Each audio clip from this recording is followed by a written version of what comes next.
Welcome to J F Urdu stories. السلام علیکم پیارے بچوں، کیسے ہیں آپ سب؟ میں ٹھیک ہوں اور امید کرتی ہوں کہ آپ سب لوگ بھی ٹھیک ہوں گے اور اپنی چھٹیاں انجوائے کر رہے ہوں گے۔ آج جو کہانی میں آپ کے لیے لے کر آئی ہوں اس کا نام ہے عقل مند مچھلی۔ ایک دفعہ کا ذکر ہے کہ کسی گاؤں میں ایک تالاب تھا۔ وہاں پہ مختلف رنگوں کی اور مختلف اقسام کی مچھلیاں رہتی تھیں۔ وہ ساری مچھلیاں آپس میں مل جل کر رہتی تھیں، بڑے پیار محبت سے رہتی تھیں، اکٹھی مل کر کھانا کھاتی تھیں، پھر کھیلتی تھیں، پھر سو جاتی تھیں اور اسی تالاب میں اپنی زندگی بسر کر رہی تھیں۔ اسی تالاب میں ایک نیلی مچھلی تھی۔ نیلی مچھلی بہت زیادہ عقل مند تھی۔ اللہ تعالیٰ نے اسے بہت زیادہ عقل مند بنایا تھا۔ وہ ہمیشہ اچھا سوچتی تھی اور اپنی عقل کو استعمال کر کے پھر ہی کوئی کام کرتی تھی۔ باقی مچھلیوں کو بھی اچھے اچھے مشورے دیتی تھی۔ ساری مچھلیاں اس کی بات مانتی تھیں۔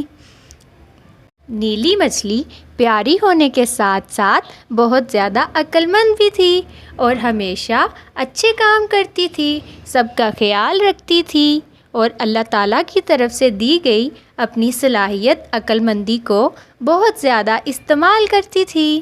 ایک دن ساری مچھلیاں تالاب میں کھیل کود رہی تھیں کہ اچانک نیلی مچھلی کو آواز آئی کہ کوئی مچھیرا باہر کھڑا یہ پلاننگ کر رہا ہے کہ میں یہ ساری مچھلیاں پکڑ لوں گا اور ان کو اپنے گھر لے جاؤں گا اور پھر بازار میں بیچ دوں گا۔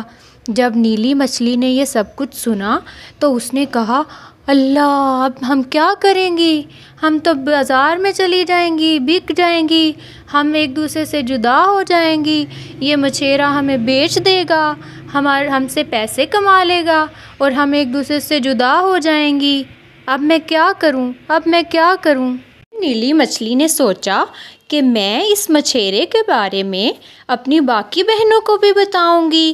جب نیلی مچھلی نے اپنی باقی ساری دوستوں اور بہنوں کو بتایا کہ یہاں پہ ایک مچھیرا آیا تھا اور وہ یہ دیکھ کے گیا کہ اس تالاب میں تو بہت پیاری پیاری خوبصورت مختلف رنگوں کی مچھلیاں ہیں، تو میں انہیں پکڑ لوں گا اور جا کر بازار میں بیچ دوں گا اور اچھے دام کماؤں گا۔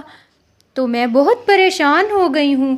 میری پیاری بہنوں اور دوستوں، آؤ ہم ساتھ والے تالاب میں کہیں چلے جاتے ہیں، اور جب مچھیرا وہ ادھر آئے گا دیکھے گا تو اسے کوئی مچھلی نہیں ملے گی اور وہ واپس چلا جائے گا اور ہم پھر دوبارہ اسی تالاب میں واپس آ جائیں گی۔ لیکن باقی ساری مچھلیوں نے نیلی مچھلی کی بات نہیں سنی۔ انہوں نے کہا، تمہیں کس نے کہہ دیا کہ وہ مچھیرا ہمیں پکڑ کے لے جا سکتا ہے؟ اتنی دیر سے ہم ادھر موجود ہیں، یہ ہمارا گھر ہے، یہاں سے ہمیں کوئی نہیں پکڑ سکتا۔ اگر تم نے جانا ہے تو تم چلی جاؤ، ہم اپنا گھر چھوڑ کر کہیں نہیں جائیں گی۔ ساری مچھلیاں نیلی مچھلی کے سمجھانے کے باوجود اس کی بات نہیں سنتی اور ناراض ہو جاتی ہیں۔ کوئی مچھلی ادھر چلی جاتی ہے، کوئی مچھلی ادھر چلی جاتی ہے، ساری ناراض ہو کے ایک دوسرے سے علیحدہ بیٹھ جاتی ہیں اور نیلی مچھلی کو کہتی ہیں کہ ہمیں پتہ ہے کہ تم ہمیں چھوڑ کے جانا چاہتی ہو، اس لیے تم نے یہ سارا پلان بنایا ہے۔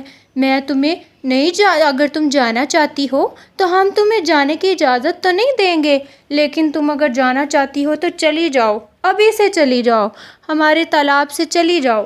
نیلی مچھلی کہتی ہے، پیاری بہنوں ایسی کوئی بات نہیں ہے، میں تو صرف اس مچھیرے سے تم لوگوں کو بچانا چاہتی ہوں۔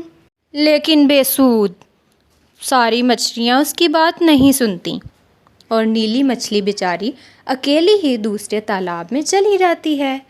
جب کل کا دن آتا ہے، ایک مچھیرا آتا ہے، اس نے ہاتھ میں مچھلیاں پکڑنے والی سٹک پکڑی ہوتی ہے۔ وہ کہتا ہے، آج میں ساری مچھلیوں کو پکڑ کے لے جاؤں گا اور بازار میں بیچ دوں گا۔ جیسے ہی وہ آتا ہے تو وہ سب سے پہلے ایک پرپل مچھلی کو پکڑتا ہے، پھر اس کے بعد گلابی، نارنجی، ساری مچھلیوں کو پکڑ کے لے جاتا ہے۔ پھر وہ مچھلیاں بڑی پریشان ہوتی ہیں کہ ہم نے اپنی پیاری بہن نیلی بہن کی بات کیوں نہیں مانی، ہم اس کے ساتھ ہی چلی جاتی۔ وہ کتنی عقل مند تھی، اس نے اتنی عقل سے کام لیا، اس نے کہا کہ آؤ ہم یہاں سے چلے جاتے ہیں، لیکن ہم نے اس کی بات نہیں مانی، ہم بہت بری ہیں، اسی لیے ہمارے ساتھ یہ سب ہوا ہے۔ پھر وہ بہت پچھتاتی ہیں، لیکن اب اس کا کوئی فائدہ نہیں ہوتا کیونکہ انہوں نے نیلی مچھلی کی بات نہیں مانی ہوتی۔ تو پیارے بچوں، اس کہانی کا نتیجہ یہ نکلتا ہے کہ ہمیں جو اللہ تعالیٰ نے عقل دی ہے اسے ہمیں استعمال کرنا چاہیے اور اپنے بہن بھائیوں کی بات بھی سننی چاہیے۔ پھر ملیں گے اگلی سٹوری کے ساتھ۔ میرا چینل سبسکرائب کرنا مت بھولیے گا۔ اللہ حافظ، اپنا خیال رکھیے گا۔